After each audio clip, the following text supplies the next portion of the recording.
Hi, today I'm going to explain a Chilean drama thriller film called Jailbreak Pact. Spoilers ahead. The movie is based on a real event that happened around the 1990s in Chile.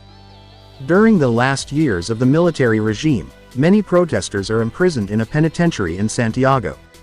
The police treat them as terrorists and manhandle them to the cells. The general in command, Andrade, is a cruel man who wants to teach the prisoners a lesson.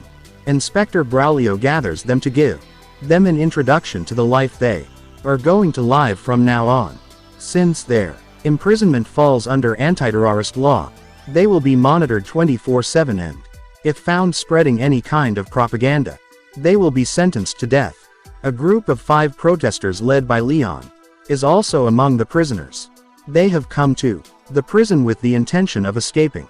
Today is the day they choose their cells and the day they initiate their plan. Leon quickly runs to the second floor to take cell number 50. According to their plan, it directly connects to the cell below, which will be the opening of the tunnel. However, he sees that cell 50 is already taken and has to settle for 51. The room will be at an angle this way, but the group has other things to worry about at the moment.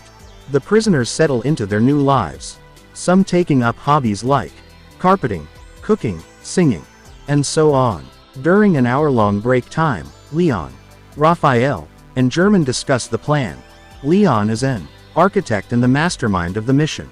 He knows that some meters away from the wall is the Mapico River surrounded by palm trees. The distance of the tunnel can be calculated in terms of their steps, with every 2 steps counting up to 5 feet. This means the tunnel should be around 70 meters long. They will have to remove around 60 tons of soil to dig a tunnel of such a length.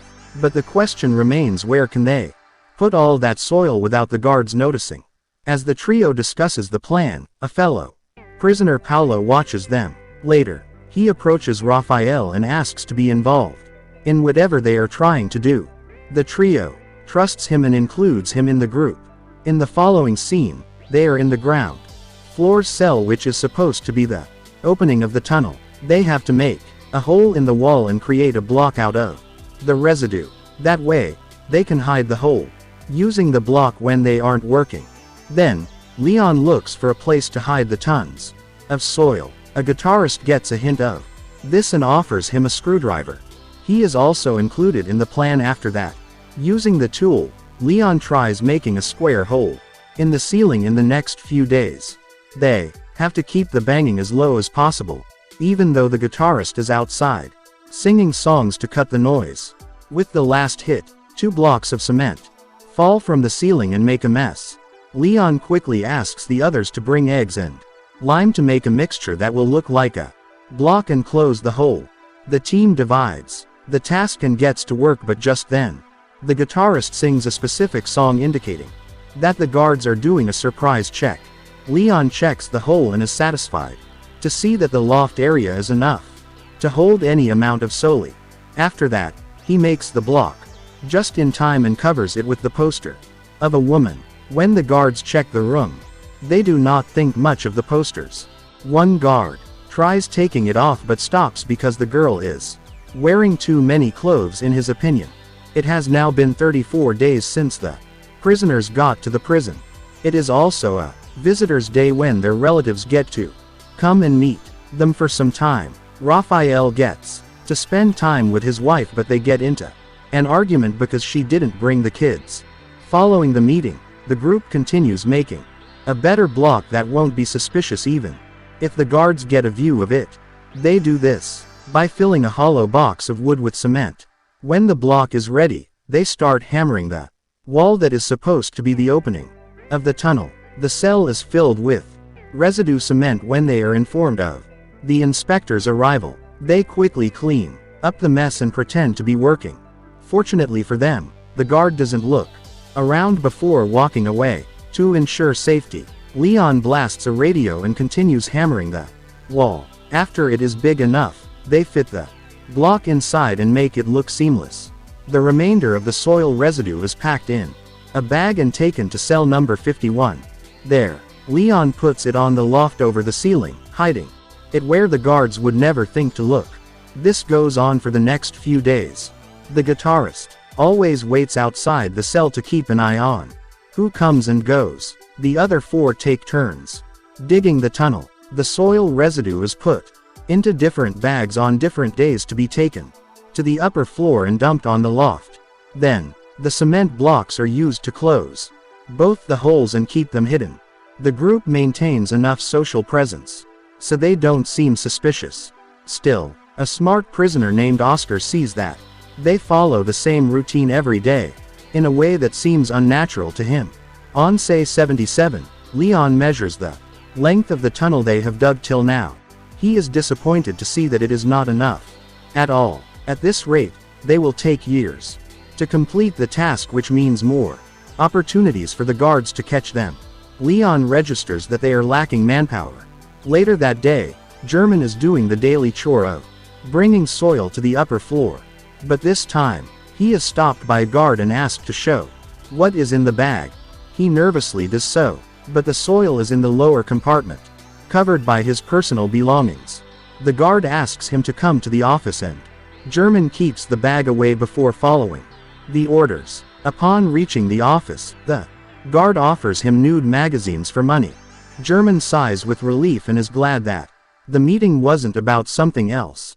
In the following scene, the trio continues to dig the tunnel while listening to the news on the radio. They find out that the people of Chile have completely thrown the dictator away and have welcomed democracy in the country. It is bad news for them because they do not believe in democracy.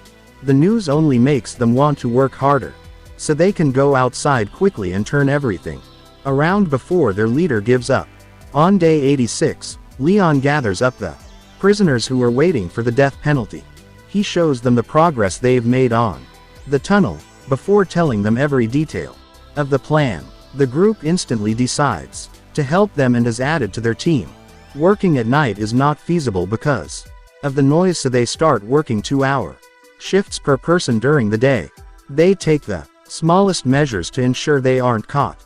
For instance, washing the dirt off their hands and bodies after every shift. Some of them are always outside the cells keeping an eye out for the guards and anyone who suspects them. They also create another hole between the ground floor and the first floor so they won't have to transfer the dirt by stairs, which is much riskier. Eventually, the rate of progress accelerates and the end seems near. Throughout everything, the group continues socializing with the other prisoners. They play during break times and watch TV, as usual, to ensure no one suspects them. In one of the football matches, Oscar tells Raphael that he knows what they are up to. He also wants to be a part of the team, but rumor has it that he is in prison after snitching on his own people. Still, Leon decides to give him a chance and includes him in the mission. In the next scene, German tells Raphael that even if they make the perfect tunnel, without help from the outside, they will never be able to escape. Some of their fellow protesters from the party are still outside. If the prisoners are able to send them a message, they will surely come to help. On day 182, Raphael's wife comes to see him for Visitors' Day. He tells her about their plan and asks her to inform the party about it. The woman thinks about it for a long time, even after the meeting. Then comes the day 205. Work is going as usual and the guitarist is in the tunnel. All of a sudden, the entire police force comes for a surprise check. Leon quickly alerts everyone, but it will take more than 10 minutes to clean up the mess and bring the guitarist out. While some people help him, the others go outside to stop the police. Raphael insults them and starts a fight between the two parties. This gives the guitarist enough time to come out and seal the opening. When he opens the door, the police have already defeated the prisoners and taken them to the ground. Commander Andrade makes them stay under the sun with no clothes. Somewhere else, Raphael's wife goes to the party's headquarters, but she is asked to forget about the party helping them because they have enough problems on their plate. However, she doesn't give up and thinks of a better plan. She goes to a church to meet Leon's father, German's wife, and Raphael's old associate. They all agree to help the guys from outside with whatever they need. The scene cuts to day 392. A man is working inside the tunnel when he passes out. Fortunately for him, his friend immediately drags him outside. By now, the tunnel runs deep and there is a scarcity of oxygen inside. To solve the problem, they include the carpenter in the team. He creates a tube and a fan-like structure that can supply air to the deepest corners of the tunnel. Then, we are introduced to a sly man named Bigoat. He is called by the commander and is given a packet of cigarettes. In exchange, the commander wants to know what every single prisoner is up to. Later that day, Raphael finds out the tunnel has crossed the prison's border. He creates a hole on the ground and pushes a pink liquid outside. It is spotted by Raphael's associate who is helping him escape. On the next visitor's day, Leon's father comes to him and reveals that the liquid is still 40 meters away from the place they want the tunnel to end. On day 558, the city is hit by an earthquake. Leon, who is outside, immediately rushes in to save the person inside the tunnel. Luckily, no one is injured, and the tunnel isn't blocked either. Leon has grown a friendship with a wheelchair-bound prisoner over the months. He tells the man about the escape plan and asks him to join. The guy refuses, because he has already given up on life and knows he cannot crawl through the tunnel. Then, finally comes the day they execute the last stage of the months-long plan. Everyone is in the TV room for weekly nighttime entertainment when, one after another, the people start to leave. No one suspects anything because the show is not interesting. Leon is outside the opening of the tunnel, checking if all the prisoners have come. There are 50 of them in total, which means they have to trust each other on who gets to go after who. Meanwhile, Bigoat notices the absence of the prisoners and goes out to check on them. The wheelchair guy tries to stop him but is shoved. When Bigoat reaches the cell, everyone has entered the tunnel except Oscar. Bigoat wants to tell the police but Oscar restrains him. He is stabbed with a screwdriver, but even after that, he knocks Bigoat out. But then, the injury prevents him from getting inside the tunnel after others.